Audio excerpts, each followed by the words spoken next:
Isang milyonaryo ang tumakbo papasok sa ospital na may bitbit na sanggol, lubos na balisa. Nagkilos agad ang mga doktor at nurse upang malaman kung ano ang nangyari sa bata. Habang kumakalat ang balita, bumalot ang emosyon sa buong ospital at walang nakapigil sa kanilang mga luha. Mainit na sikat ng araw ang bumabalot sa syudad ng Maynila ng hapong iyon. Si Arnel Buenaventura, tagapagmana ng malaking kumpanya ng real estate na Buenaventura Properties, ay nakaupo sa kanyang mamahaling sasakyan habang pinapanood ang mga taong nagdaraan sa Greenbelt Mall. 30 taong gulang na si Arnel, may magandang hitsura, matalino, at may malakas na personalidad na nagpapahanga sa mga nakakakilala sa kanya. Subalit sa likod ng mga ngiti at tagumpay, may nakatagong kalungkutan sa kanyang mga mata. "Sir Arnel, dito na po ba kayo bababa?" tanong ng kanyang driver na si Mang Domeng. "Mang Domeng. Salamat. Ikaw na muna ang bahala sa sasakyan. May meeting pa ako maya-maya sa Ayala Tower. Sunduin mo na lang ako doon pagkatapos," sagot ni Arnel, sabay kuha ng kanyang briefcase at pagbaba ng sasakyan. Habang naglalakad si Arnel papasok ng mall, nakaramdam siya ng kakaibang pakiramdam. Para bang may humihila sa kanya patungo sa ibang direksyon. Bigla niyang naisipang lumiko at dumiretso sa parking area. Hindi niya maintindihan kung bakit, ngunit sumunod siya sa pakiramdam na yon. Sa di kalayuan, narinig niya ang mahinang iyak. Tumigil siya sa paglalakad at pinakinggan kung saan nanggagaling ang tunog. Tumutok ang kanyang pandinig sa isang lumang sedan na nakaparada sa isang madilim na bahagi ng parking lot. Dahan-dahan siyang lumapit. Ang iyak ay lalong lumakas. Nang lumapit siya sa kotse, nakita niya sa loob ang isang sanggol na umiiyak. Wala ni isang tao sa paligid. Sinubukan niyang buksan ang pintuan ngunit nakakandado ito. Kinabahan si Arnel. Kung gaano katagal na kaya naiwan ang sanggol. Mainit na mainit sa loob ng sasakyan at delikado ito para sa bata. Walang pag-aalinlangan, kinuha niya ang kanyang cellphone at tinawagan ang security ng mall. Ngunit alam niyang maaaring abutin ng ilang minuto bago dumating ang tulong. Tumingin siya sa paligid at nakakita ng maliit na bato. Gamit ito, binasag niya ang bintana ng kotse at binuksan ang pinto. Ang init na sumalpok sa kanya ay nakababahala. Mabilis niyang kinuha ang sanggol at inilabas sa kotse. Ang bata, na mukhang mga 6 na buwan pa lang, ay umiiyak ng malakas, ang balat ay namumula na at pawisan. "Lale, ayos lang," bulong ni Arnel habang inaalo ang bata. "Nandito na ako, hindi kita iiwan." Tinawagan niya ang emergency services at iniulat ang nangyari. Habang hinihintay ang ambulansya, hindi mapigilan ni Arnel na isipin kung sino ang mag-iwan ng isang sanggol sa mainit na kotse. Galit at awa ang magkahalong naramdaman niya. Dumating ang ambulansya pagkalipas ng ilang minuto. Nagpakilala si Arnel sa mga paramedic at ipinaliwanag ang sitwasyon. "Kasama mo po ba ang bata, sir?" tanong ng isang paramedic. "Hindi, natagpuan ko lang siya sa kotse." "Walang tao sa paligid," sagot ni Arnel. "Mabuti na lang at natagpuan niyo siya, sir. Ilang minuto pa, at maaaring mas lumala ang sitwasyon," sabi ng paramedic. Kinuha ng mga paramedic ang bata para dalhin sa ospital. Sinabi nila kay Arnel na maaari siyang sumama kung gusto niya, ngunit kailangan din nilang ipaalam ito sa pulisya. Nagdalawang isip si Arnel. May mahalagang meeting siya sa loob ng 1 oras. Ngunit tumingin siya sa sanggol at may kakaibang pakiramdam na hindi niya maipaliwanag. Parang may koneksyon siya sa batang ito. "Sasama ako," sabi niya sa wakas. Tinawagan niya ang kanyang sekretarya at ipinagpaliban ang meeting. Sa loob ng ambulansya, hindi maalis ni Arnel ang tingin sa sanggol. May kung anong pamilyar sa mukha nito, ngunit hindi niya matukoy kung ano. Ang sanggol ay napakalungkot, at nang hawakan ni Arnel ang maliit nitong kamay, humigpit ang pagkakahawak ng bata sa kanyang daliri. Naramdaman niya ang pagkabog ng kanyang puso.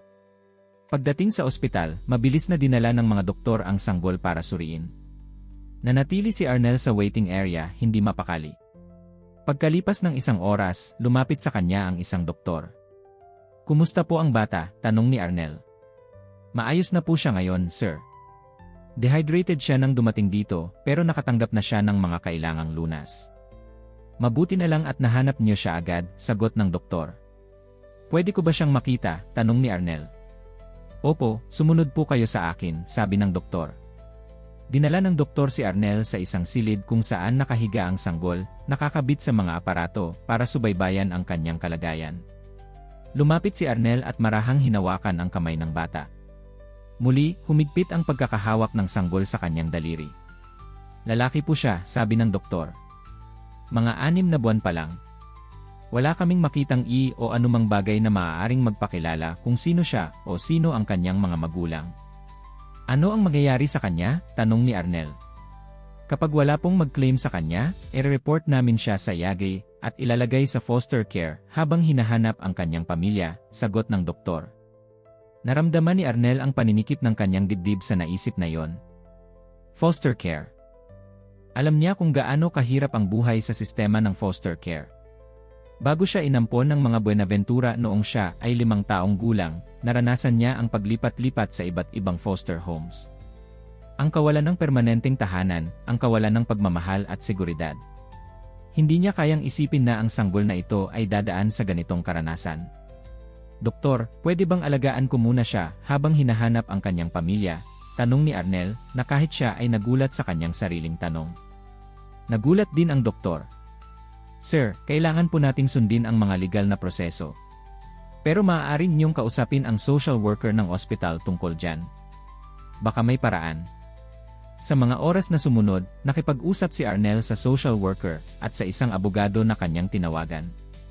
Dahil sa kanyang impluensya at katayuan sa lipunan, at dahil siya ang nakatagpo sa bata, pinayagan siyang maging temporary guardian ng sanggol habang patuloy ang investigasyon upang hanapin ang mga tunay na magulang nito. Habang inaayos ang mga papeles, bumalik si Arnel sa silid ng sanggol. Umupo siya sa tabi ng kama at tiningnan ang natutulog na bata. May kung anong pakiramdam siyang hindi maipaliwanag.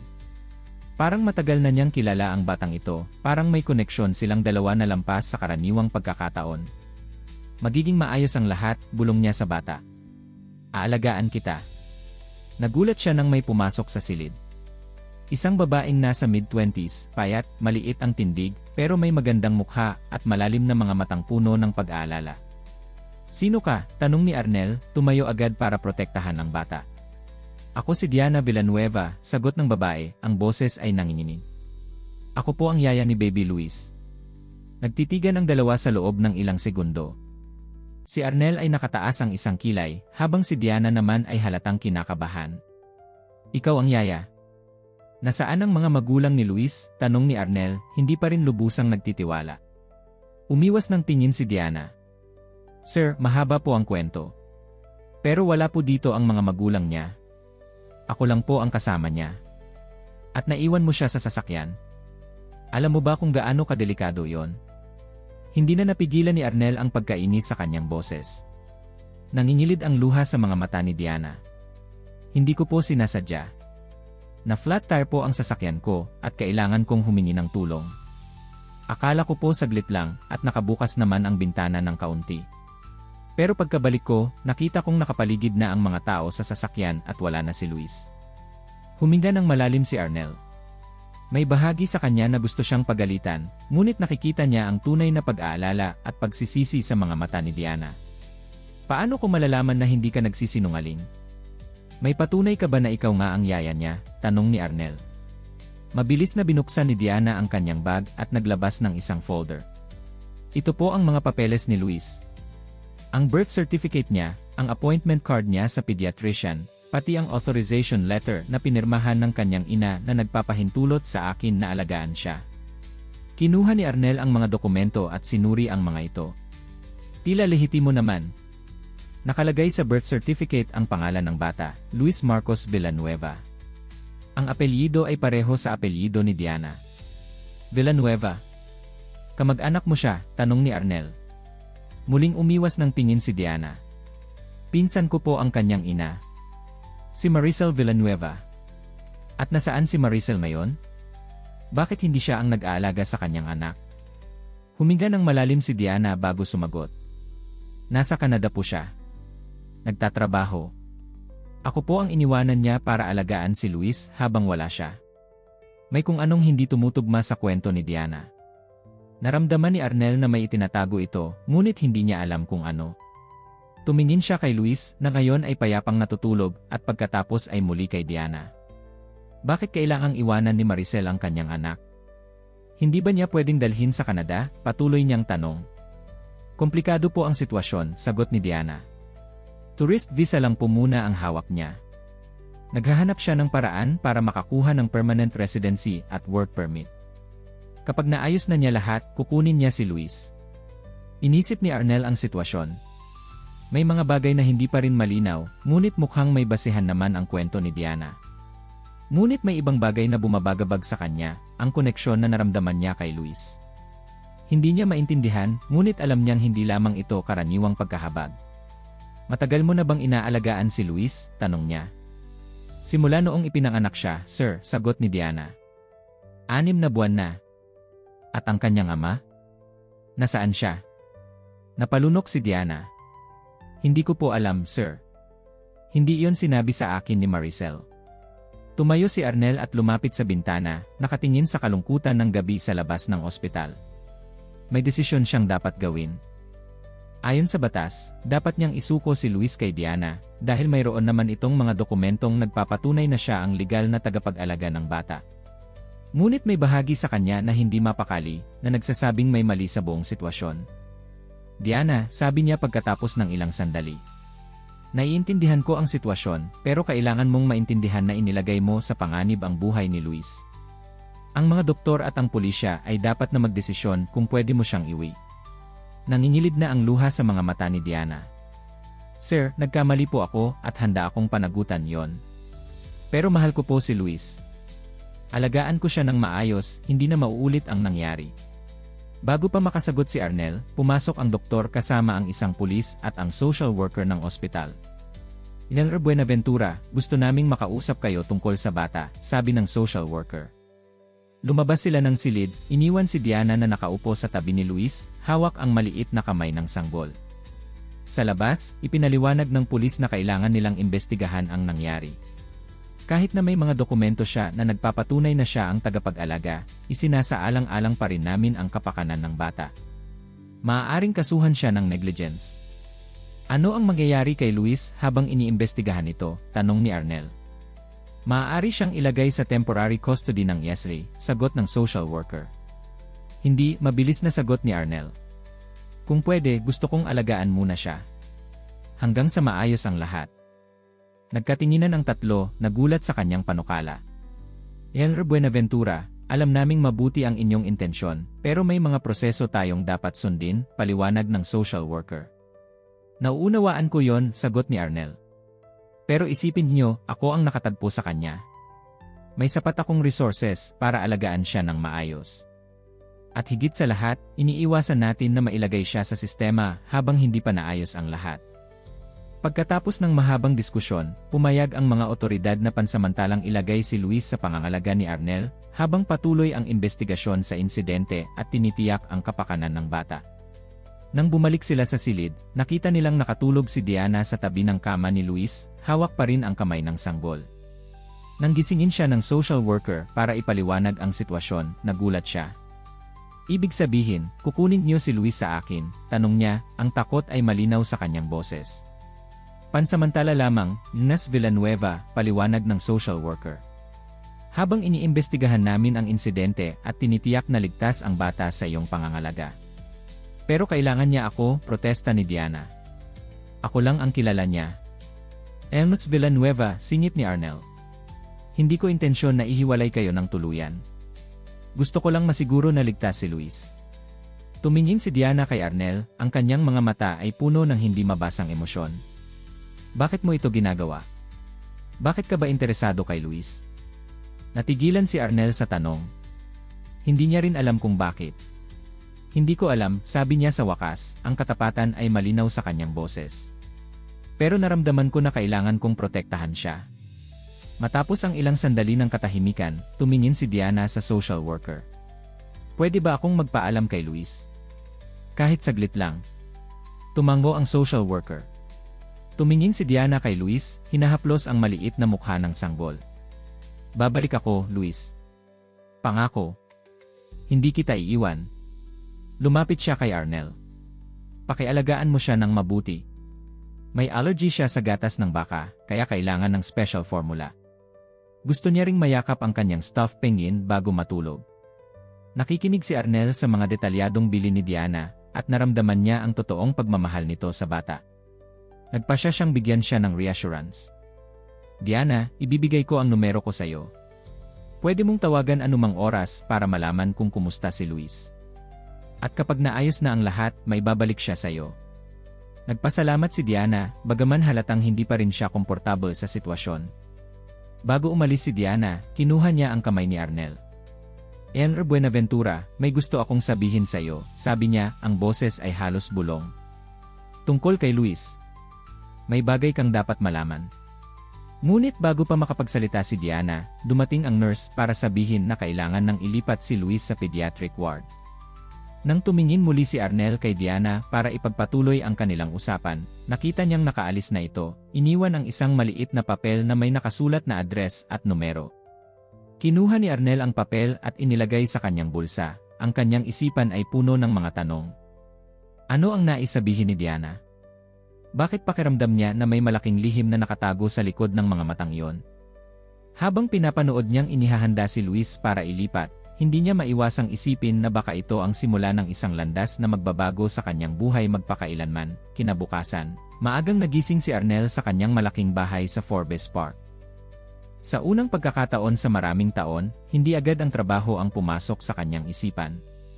Sa halip, inaalala niya ang kakaibang pangyayari kahapon, ang pagsagip kay Luis, ang misteryo ni Diana, at ang mga hindi pa nasasagot na katanungan. Habang kumakain ng almusal, tumunog ang kanyang telepono. Ito ang doktor mula sa ospital. Enr Buenaventura, magandang umaga po.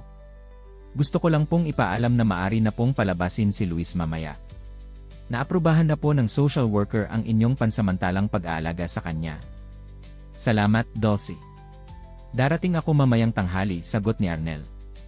Pagkatapos ng tawag, tumawag naman siya sa kanyang sekretarya. Carol, kailangan kong mag-file ng emergency leave. Mga ilang araw lang. Sir Arnel. Emergency leave, nagtatakang sagot ni Carol. Sa 5 taon ko sa kumpanya, ngayon lang kita narinig na magsabi niyan. May bagay lang akong kailangang asikasuhin. Personal na bagay, paliwanag ni Arnel. Pakisabi na lang kay Attorney Romero na siya muna ang bahala sa mga meetings ko ngayong linggo. Matapos ang tawag, napatingin si Arnel sa kanyang malawak na bahay. Napaka-elegante at mamahalin ng lahat ng kagamitan, subalit napakatahimik at malungkot. Sa unang pagkakataon, naisip niya kung gaano kahungkag ang kanyang buhay. Matagumpay siya sa negosyo, guwapo, at mayaman, ngunit wala siyang tunay na pamilya.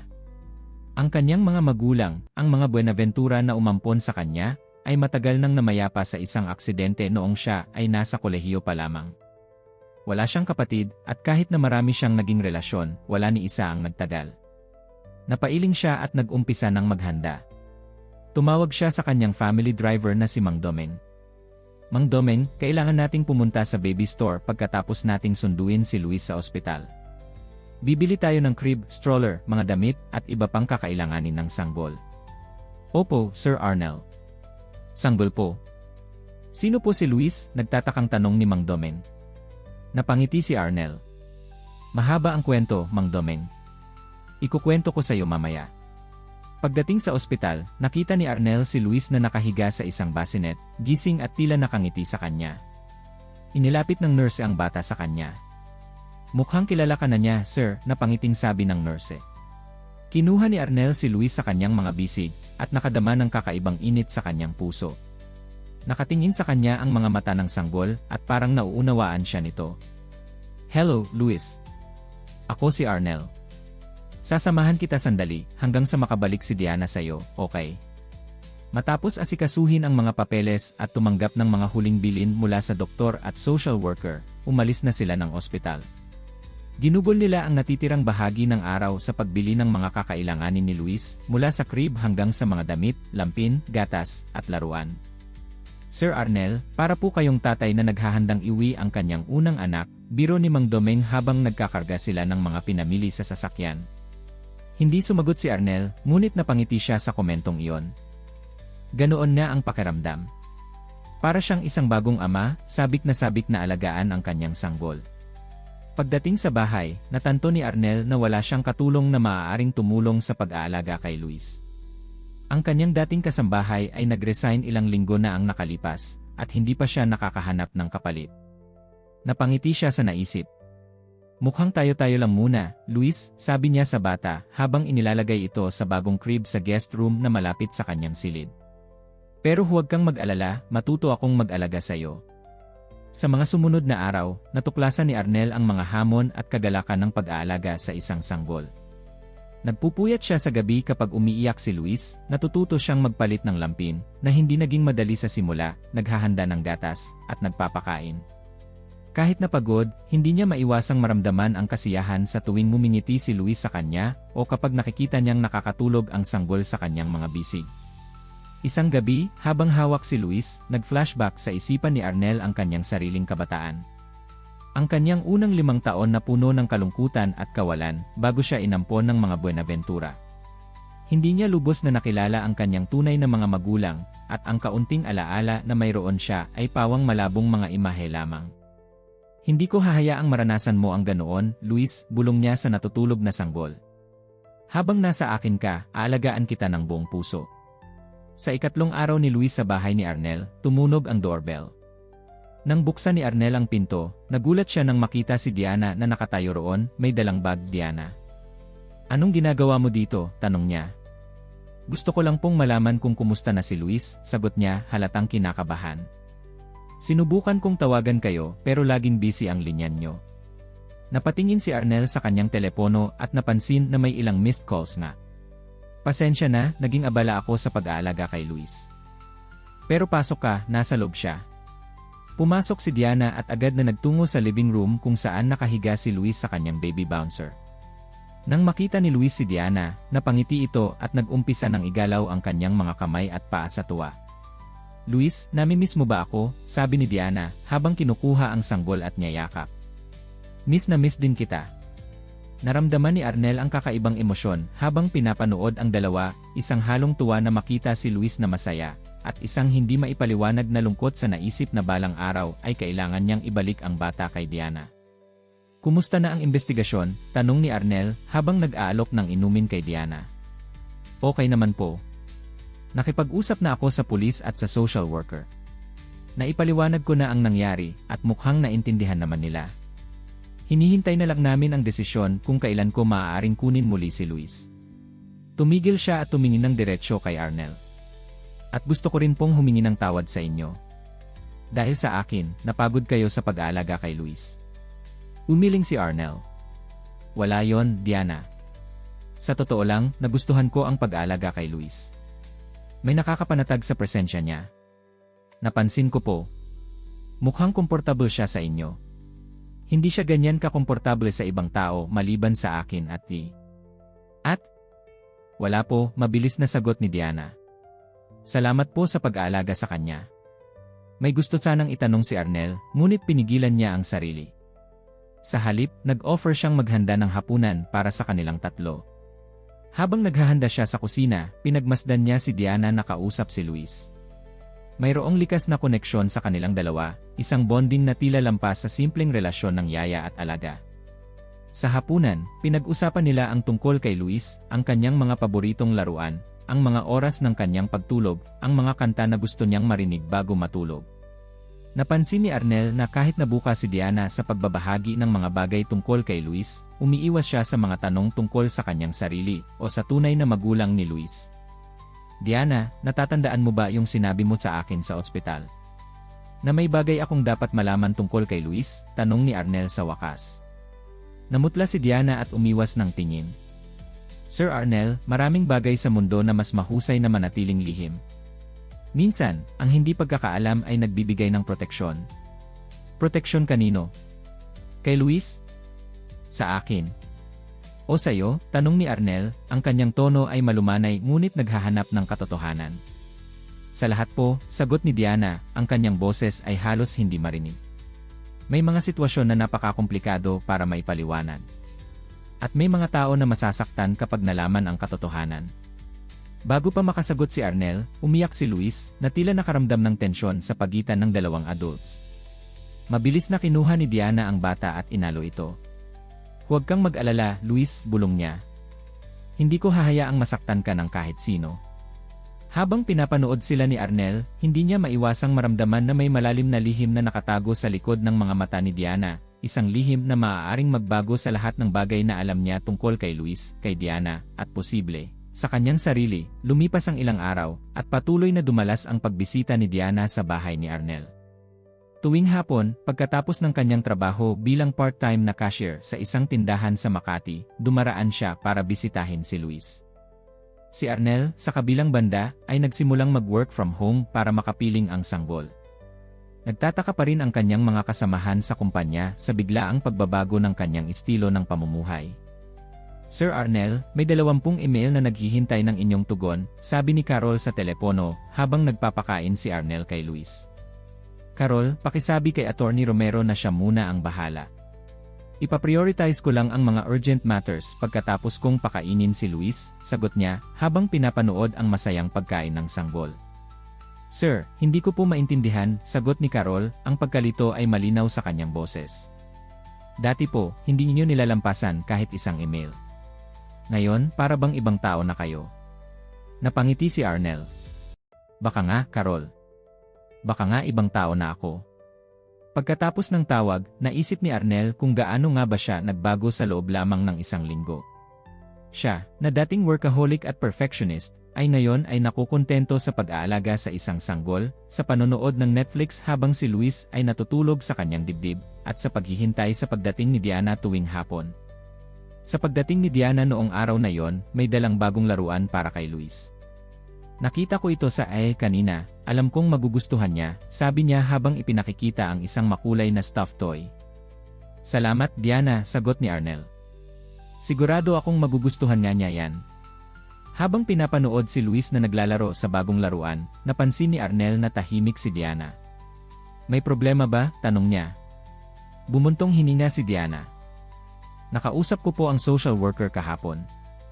Sabi niya, maaari ko nang kunin si Luis sa susunod na linggo." Naramdaman ni Arnel ang biglaang pagbabago ng kanyang mood.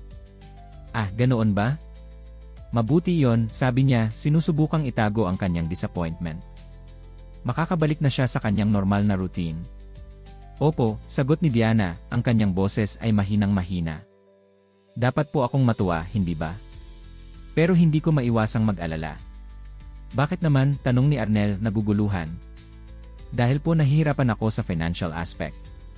Ang trabaho ko sa tindahan ay hindi sapat para sa pangangailangan ni Luis.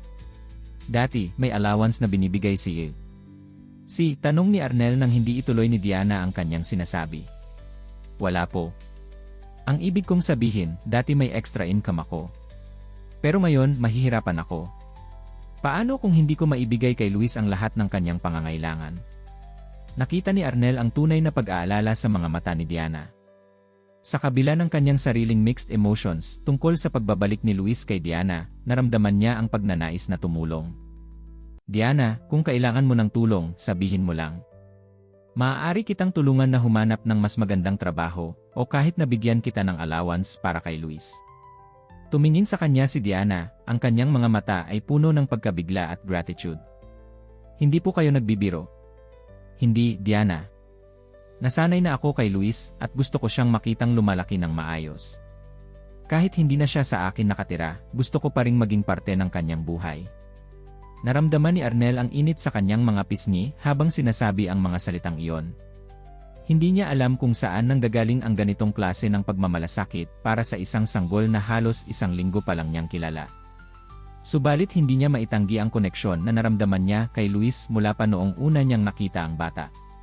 "Maraming salamat po, Sir Arnel," sabi ni Diana, ang kanyang mga mata ay nangingilid ng luha.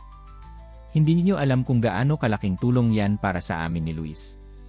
Nagtama ang kanilang mga mata, at sa unang pagkakataon, nakita ni Arnel ang isang bagong dimensyon sa personalidad ni Diana.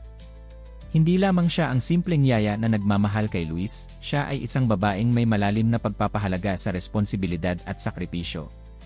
"Diana, matagal na kitang gustong tanungin," sabi ni Arnel pagkatapos ng ilang sandali ng katahimikan. "Bakit ganoon na lang ang pagmamahal mo kay Luis? Parang higit pa sa isang yaya ang pagmamalasakit mo sa kanya." Umiwas ng tingin si Diana. Mahal ko po siya dahil nakasama ko siya mula noong ipinanganak siya. Para na rin siyang anak ko. At ang kanyang tunay na ina. Si Maricel. Gaano kadalas siyang kumukontak sa inyo? Hindi po masyadong madalas. Busy po siya sa Canada. May pakiramdam si Arnel na hindi ito ang buong katotohanan, ngunit hindi niya pinilit ang usapan. Sa halip, nag-offer siyang maghanda ng hapunan para sa kanilang tatlo. Habang nagluluto siya, napansin niyang tinutulungan siya ni Diana, na tila natural ang kanilang pagsasama sa kusina. Hindi ko alam na marunong kang magluto, sabi ni Diana habang pinapanood siyang maghiwa ng mga gulay. Napangiti si Arnel. Dati, kung hindi ako kumakain sa labas, nagpapadeliver ako ng pagkain. Pero simula nang dumating si Luis, gusto kong magluto ng sariwa at masustansyang pagkain. Mabuti naman at ganoon ang naging epekto sa iyo ni Luis, sagot ni Diana, may maliit na ngiti sa kanyang labi. Sa hapunan, naramdaman ni Arnel ang kakaibang ginhawa. Pakiramdam niya ay isang pamilya sila, siya, si Diana, at si Luis. Natural ang flow ng kanilang usapan, komportable ang katahimikan sa pagitan ng mga salita, at ang tawa ni Luis ay nagbibigay ng musika sa kanilang maliit na mundo. Magluluto ulit ako bukas, sabi ni Arnel nang magpaalam na si Diana. Baka gusto mong kumain dito ulit kasama si Luis. Gusto ko po sana, pero may appointment ako bukas sa social worker, sagot ni Diana. Kailangan naming pag-usapan ang final arrangements para sa pagbabalik ni Luis sa akin. Ah, sige, sabi ni Arnel, sinusubukang itago ang kanyang disappointment. Ibig sabihin, sa susunod na linggo na talaga siya babalik sa'yo. Tumango si Diana. Mukhang ganoon na nga po.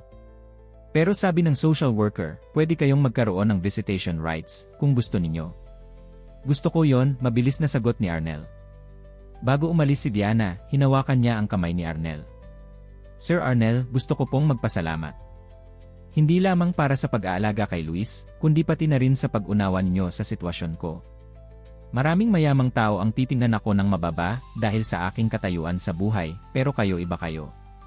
Naramdaman ni Arnel ang pagbilis ng tibok ng kanyang puso sa simpleng hawak ni Diana. Diana, hindi kita tinitingnan ng mababa. Sa katunayan, hinahangaan kita. Ang pagmamahal at dedikasyon mo kay Luis ay nagpapakita ng napakagandang pagkatao. May kumikinang na emosyon sa mga mata ni Diana, isang bagay na hindi pa nakikita ni Arnel dati. Salamat, bulong niya bago bitiwan ang kanyang kamay at tuluyang umalis.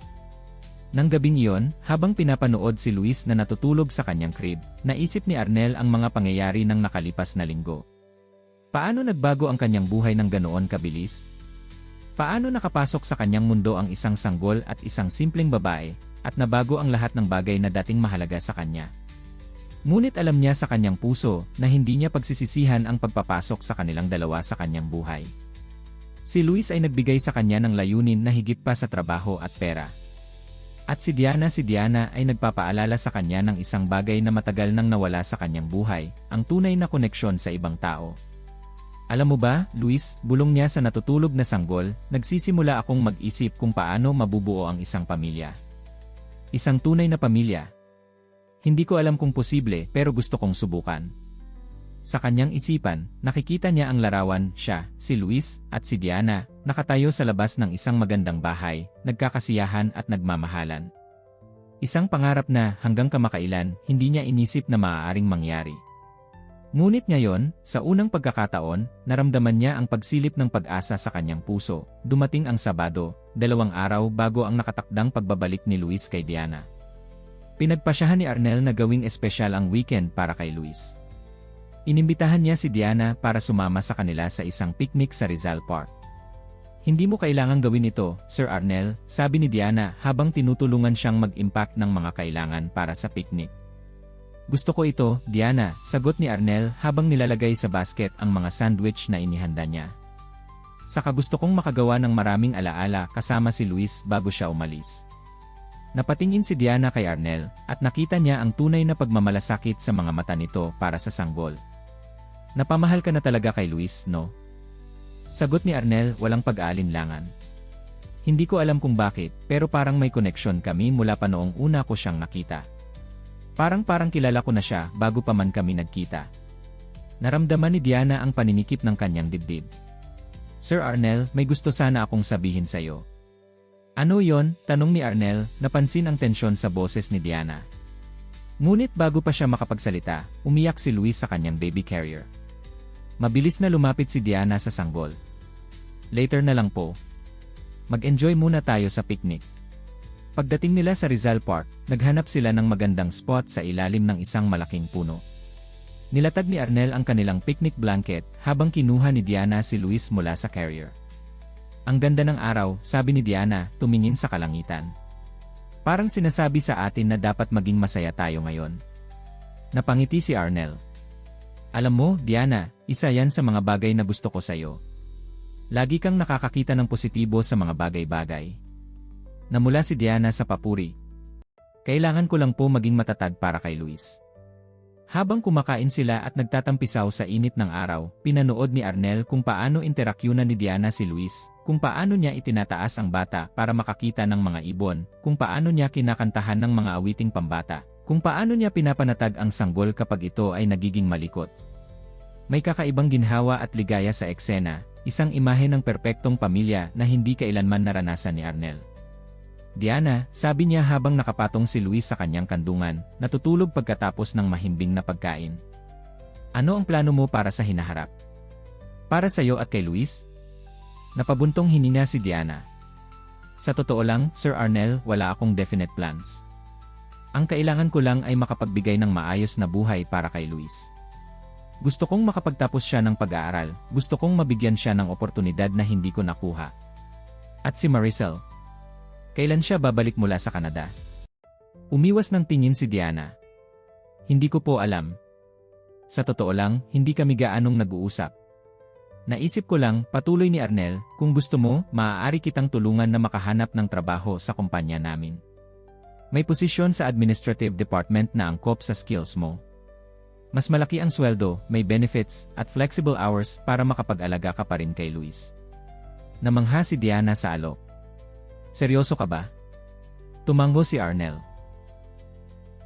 At kung ayos lang sa'yo, gusto ko ring gawan si Luis ng trust fund para sa kanyang edukasyon. Lumapit si Diana at mahigpit na niyakap si Arnel na ikinagulat niya. Salamat, Arnel. Hindi mo alam kung gaano kalaking bagay ito para sa amin ni Luis.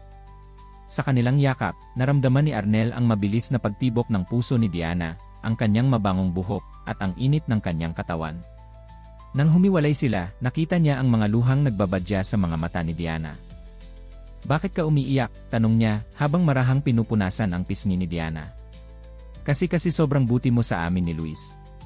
At natatakot ako na kapag nalaman mo ang katotohanan, baka magbago ang lahat. Natigilan si Arnel. Anong katotohanan, Diana? Huminga ng malalim si Diana, tila nag-ipon ng lakas ng loob. Arnel, si Luis ay... Ngunit bago pa niya matapos ang kanyang sasabihin, isang malakas na sigaw ang umagaw sa kanilang atensyon. Isang batang lalaki ang nahulog sa malapit na pond, at ang kanyang ina ay sumisigaw para humingi ng tulong. Walang pag-aalinlangan, tumakbo si Arnel para tulungan. Mabilis niyang inalis ang kanyang sapatos at tumalon sa tubig para isalba ang bata. Sa loob ng ilang sandali, nakuha niya ang bata at dinala sa ligtas na lugar. Pagbalik niya kina Diana at Luis, basang-basa siya pero nakangiti. Okay lang ako, sabi niya bago pa makapagtanong si Diana. Mababaw lang naman ang tubig at ligtas na ang bata. Ikaw talaga, laging tagapagligtas ng mga bata, sabi ni Diana, may mapaglarong ngiti sa kanyang labi. Natural lang siguro sa akin, sagot ni Arnel, habang pinatutuyo ang kanyang sarili gamit ang ekstra na tuwalya na dala nila para kay Luis. Dahil sa insidente, napagpasyahan nilang umuwi na. Sa bayahe pa uwi, tahimik si Diana na tila malalim ang iniisip. Nang makarating sila sa bahay ni Arnel, nagpaalam na si Diana. Hindi ka ba muna magpapahinga dito? Tanong ni Arnel. Lalo na't medyo pagod ka sa picnic. Salamat, pero kailangan ko nang umuwi, sagot ni Diana. May inayos pa akong mga gamit para sa pagbabalik ni Luis sa akin. Diana, sabi ni Arnel bago umalis ang babae. Kanina, may sasabihin ka tungkol kay Luis. Ano yon? Muling umiwas ng tingin si Diana. Wala, Arnel. Hindi naman importante. Importante para sa akin, giit ni Arnel. Kung may bagay akong dapat malaman tungkol kay Luis, gusto kong sabihin mo sa akin. Tumingin si Diana kay Luis na natutulog sa kanyang crib at pagkatapos ay kay Arnel. May desisyon na tila nabuo sa kanyang isipan. Arnel, maaari ba kitang makausap bukas? Dito. Kailangan kong kunin ang lakas ng loob ko para sa usapang ito. Sige, Diana. Anytime bukas, nandito lang ako. Pagkatapos umalis ni Diana, hindi mapakali si Arnel. Ano ang lihim na tinatago ni Diana tungkol kay Luis? Bakit tila napakahirap para sa kanya na sabihin ito? Kinabukasan, maagang dumating si Diana. May dalang mga folder siya at mukhang hindi nakatulog ng maayos. Matapos nilang ilagay si Luis sa kanyang playpen, naupo sila sa sala ni Arnel. Arnel, sabi ni Diana, ang kanyang boses ay nanginginig. Bago ko sabihin sa iyo ang katotohanan, gusto kong malaman mo na hindi ko intensyon na lokohin ka o saktan ka. Ginawa ko lang ang sa tingin ko ay tama para protektahan si Luis. Naramdaman ni Arnel ang mabilis na pagtibok ng kanyang puso. Diana, ano man yan, maaari nating harapin ng magkasama. Huminga ng malalim si Diana at binuksan ang isa sa mga folder na dala niya. Ito ang tunay na birth certificate ni Luis. Iniabot niya ang dokumento kay Arnel. Nang tingnan ni Arnel ang papel, nanlaki ang kanyang mga mata sa nakita. Sa ilalim ng father's name, nakasulat ang Arnel Lorenzo Buenaventura. Ano-ano ito? Tanong niya, halos hindi makapaniwala sa kanyang binabasa. Paano? Hindi maaari ito. Pero totoo, Arnel, sabi ni Diana, ang mga luha ay nagsisimulang tumulo sa kanyang mga pisngi. Si Luis ay anak mo. Paano nangyari ito? Hindi kita nakilala hanggang sa natagpuan ko si Luis sa mall. Kinuha ni Diana ang isa pang dokumento mula sa folder. Isang lumang picture ito ng dalawang tao, si Arnel at isang babaeng kahawig ni Diana. Ito si Maricel, ang pinsan ko, paliwanag ni Diana. Nakilala mo siya sa isang charity gala halos 2 taon na ang nakalipas. May relasyon kayo kahit na panandalian lamang. Nang malaman niyang buntis siya, sinubukan niyang kontakin ka, ngunit hindi ka na sumasagot sa kanyang mga tawag at mensahe. Tinignan muli ni Arnel ang litrato at bigla siyang nakaalala. Si Maricel, ang mahiyaing AI assistant na nakilala niya sa isang charity event para sa mga batang ulila. Nagkaroon sila ng maikling relasyon, ngunit dahil sa kanyang abalang schedule at ang pagkakaroon ng mga problema sa kumpanya noong panahong iyon, nawala na sa kanyang radar ang babae. Hindi ko alam, hindi niya sinabi sa akin na buntis siya, sabi ni Arnel, halos naubusan ng hininga. Sinubukan niya, Arnel. Maraming beses. Pero palagi kang busy, at eventually, sumuko siya. Nalaman niyang may bagong babaeng nasa buhay mo, kaya nagdesisyon siyang isilang na lang si Luis at palakihin siya ng mag-isa. Nasaan siya ngayon? Tanong ni Arnel. Nasa Canada nga, tulad ng sinabi ko. Pero hindi siya nagtatrabaho doon. Nag-aaral siya. Nakakuha siya ng scholarship para sa kanyang master's degree. Iniwan niya si Luis sa akin dahil alam niyang mamahalin at aalagaan ko siya ng maayos. Bakit hindi mo sinabi sa akin agad? Tanong ni Arnel, ang galit at kalituhan ay magkahalong nararamdaman. Dahil hindi ko alam kung paano, sagot ni Diana, ang mga luha ay patuloy na umaagos. Paano ko sasabihin sa isang milyonaryo na may anak siyang hindi niya alam? Paano ko ipapaliwanag na ang babae sa picture na ito ay hindi na babalik dahil takot siyang baka kunin mo si Luis mula sa kanya? At higit sa lahat, paano kita papaniwalain na si Luis, ang sanggol na natagpuan mo sa parking lot, ay ang anak mong hindi mo alam na mayroon ka? Napatayo si Arnel at naglakad patungo sa bintana, sinusubukang i-process ang lahat ng impormasyon. Ang kanyang buhay ay tuluyang nagbago sa loob lamang ng ilang minuto. Ang aksidente sa kotse, hindi talaga aksidente yon, hindi ba? Tanong niya. Umiling si Diana. Hindi. Sinadya kong maiwan si Luis sa kotse dahil alam kong magpapark ka sa area na yon tuwing Huwebes. Sinundan kita ng ilang linggo, iniisip kung paano kita lalapitan at sasabihin ang katotohanan. Pero natatakot ako. Kaya nagdesisyon akong gawin ito, na ikaw mismo ang makahanap kay Luis, na magkaroon kayo ng koneksyon bago mo malaman ang katotohanan. Lumapit si Arnel kay Luis na masayang naglalaro sa kanyang playpen, walang kamalay-malay sa dramang nagaganap sa paligid niya. Sa unang pagkakataon, nakita niya ang sarili sa mata ng bata, ang ilong, ang ngiti, ang maliit na dimple sa kanang pisngi. Kaya pala may naramdaman akong koneksyon sa kanya, bulong ni Arnel. Kaya pala parang kilala ko na siya noon pa. Nilapitan siya ni Diana. Arnel, nagalit ka ba sa akin? Sa amin ni Maricel. Tumingin si Arnel kay Diana, nakikita ang takot at pag-aalala sa kanyang mga mata. Hindi ko alam kung ano ang nararamdaman ko ngayon, Diana. Pero hindi ako galit. Nagulat. Nalilito, definitely. Pero alam ko rin na ginawa ninyo ang sa tingin nyo ay tama para kay Luis. Ano ang gagawin mo ngayon? Tanong ni Diana, ang kanyang boses ay puno ng kaba. Tumingin si Arnel kay Luis, na ngayon ay nakangiti sa kanya, na tila kilala nito na ito ang kanyang ama. Sa kabila ng kalituhan at gulat, naramdaman ni Arnel ang matinding pagmamahal para sa bata, isang pagmamahal na nagkaroon na ng kahulugan ngayon. Gusto kong maging bahagi ng buhay ni Luis, sabi ni Arnel. Gusto kong maging tatay niya, hindi lang sa papel, kundi sa tunay na kahulugan ng salitang iyon. Nagsimulang umiyak si Diana, pero ngayon ay mga luha ng ginhawa at pasasalamat. Salamat, Arnel. Hindi mo alam kung gaano kahalaga ang mga salitang iyan. Habang nagtatagpo ang kanilang mga mata, naramdaman ni Arnel na may isa pang emosyon na umuusbong sa kanyang puso, isang emosyon na hindi lamang para kay Luis, kundi pati na rin para sa babaeng nasa harapan niya, ang babaeng nag-alaga sa kanyang anak ng may pagmamahal at dedikasyon. Diana, sabi niya habang humahakbang palapit sa kanya.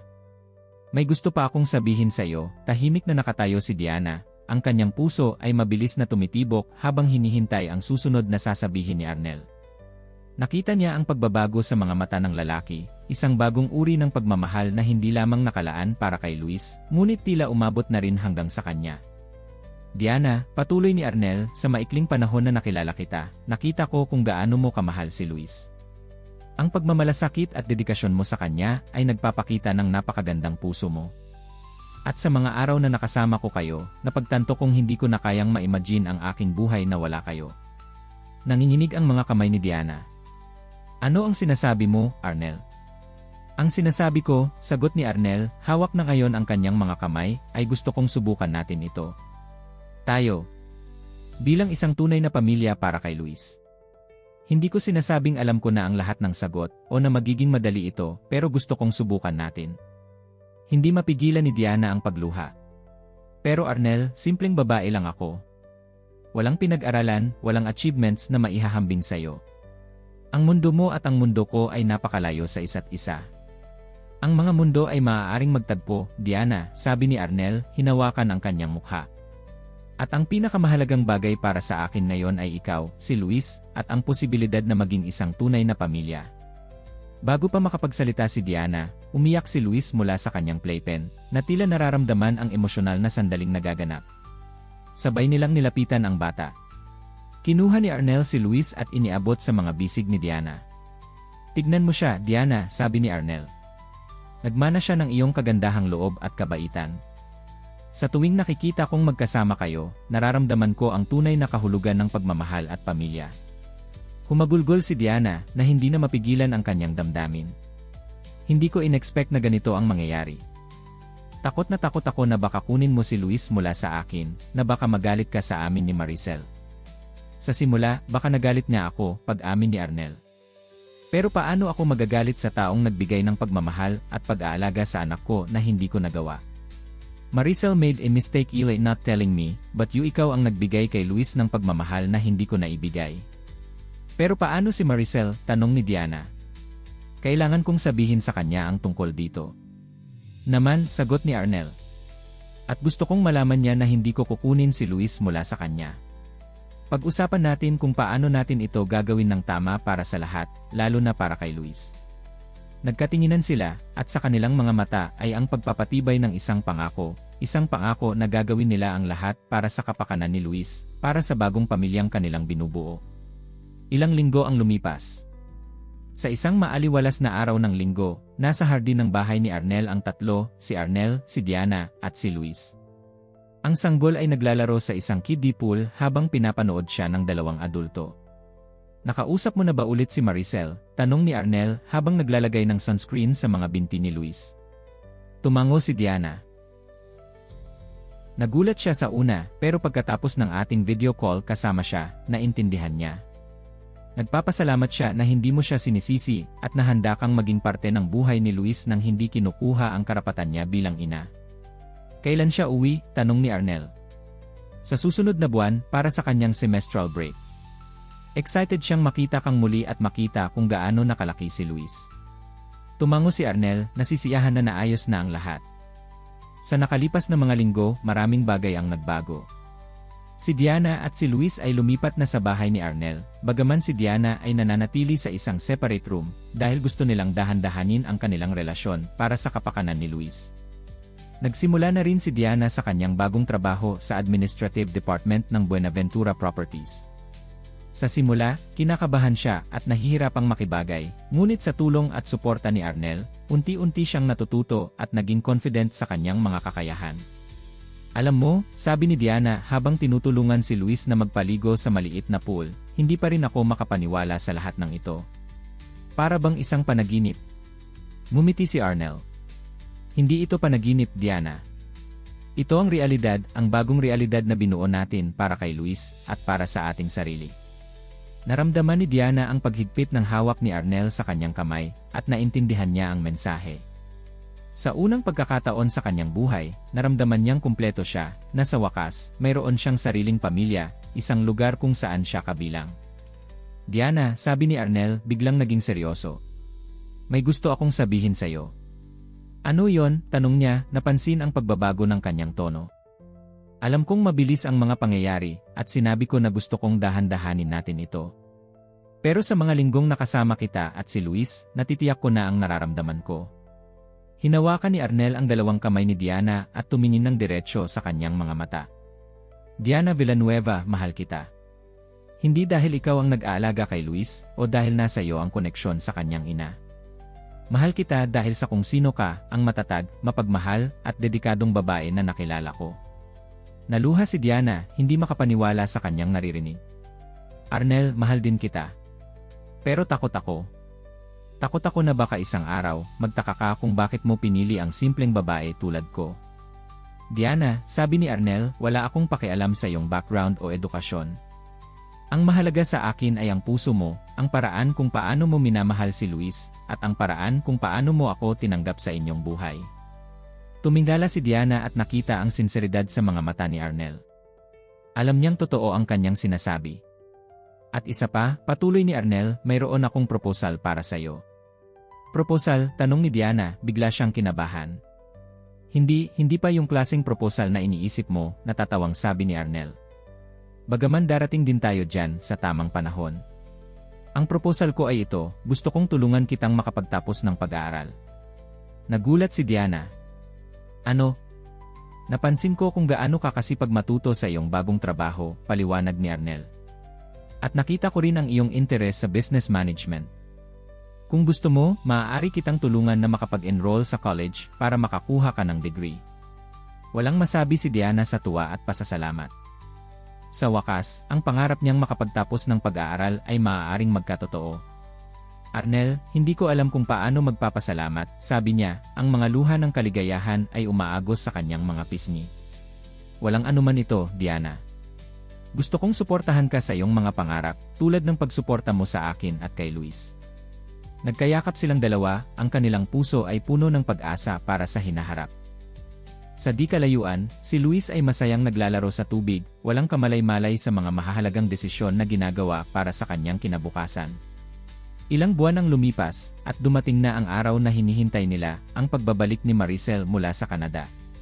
Kinakabahan silang lahat, ngunit determinado na gawing maayos ang sitwasyon para kay Luis. Nang dumating si Maricel sa airport, hindi maiwasang maluha si Diana sa muling pagkikita sa kanyang pinsan. Niyakap niya ito ng mahigpit, nagpapasalamat na sa wakas ay naayos na ang lahat. Salamat sa pag-aalaga kay Luis, sabi ni Maricel kay Diana.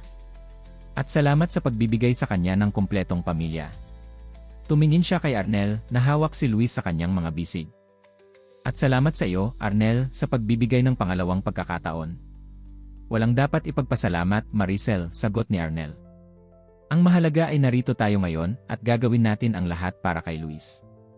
Sa mga susunod na araw, nag-usap ang tatlong adulto tungkol sa kanilang plano para sa hinaharap. Napagkasunduan nilang si Luis ay mananatili sa Pilipinas kasama nina Arnel at Diana, habang si Maricel ay babalik sa Canada para tapusin ang kanyang pag-aaral. Pagkatapos nito, babalik siya sa Pilipinas at magkakaroon sila ng co-parenting arrangement na nagbibigay daan para kay Luis na makilala at mahalin ang lahat ng kanyang mga magulang. Isang gabi, habang nakaupo sa garden swing, tinanong ni Diana si Arnel, "Naniniwala ka ba sa destiny, Arnel?" Noon, hindi, sagot niya. Pero ngayon, paano ko ipapaliwanag ang lahat ng nangyari? Ang pagkakataon na natagpuan ko si Luis sa parking lot na yon, ang ating pagkikita, ang koneksyon na naramdaman ko sa kanya, kahit na hindi ko pa alam na anak ko siya. Minsan, ang buhay ay nagbibigay sa atin ng mga sorpresa na hindi natin inasahan, sabi ni Diana. Mga sorpresa na sa una ay mukhang pagsubok, pero sa bandang huli ay magiging biyaya pala. Tulad niyo ni Luis, sabi ni Arnel, hinahawakan ang kamay ni Diana.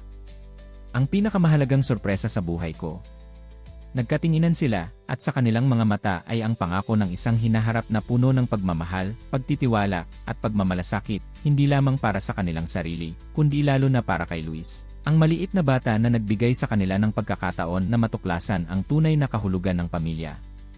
Sa isang maliit na kahon sa bulsa ni Arnel ay nakatago ang isang singsing, isang pangako na balak niyang ibigay kay Diana sa tamang panahon. Hindi niya minamadali ang mga bagay-bagay dahil alam niyang may buong buhay pa silang haharapin ng magkasama. Habang pinapanood niyang matulog si Luis sa kanyang crib, naramdaman ni Arnel ang kamay ni Diana sa kanyang balikat. Sabay silang tumingin sa natutulog na sanggol, ang bunga ng pagmamahal na, kahit na nagsimula sa hindi inaasahang paraan, ay nagbunga ng isang kwento ng pagkakaisa, pagpapatawad, at walang hanggang pagmamahal. "Mahal kita," bulong ni Arnel kay Diana, hinahawakan ang kanyang kamay. "Mahal din kita," sagot ni Diana, ang kanyang puso ay puno ng pasasalamat para sa lalaking nagbigay sa kanya ng pagkakataon na maranasan ang tunay na kahulugan ng pamilya. Sa labas ng bintana, ang buwan ay nagliliwanag sa kalangitan, saksi sa bagong simula ng isang pamilyang nabuo hindi sa dugo o sa tradisyon, kundi sa pagmamahal, pag-unawa, at dedikasyon sa isa't isa. Sa ganitong paraan, nagsimula ang bagong kabanata sa buhay ni Arnel, Diana, at Luis, isang kabanata na puno ng pag-asa, pagmamahal, at pangako ng isang magandang bukas na magkakasama silang haharapin bilang isang pamilya.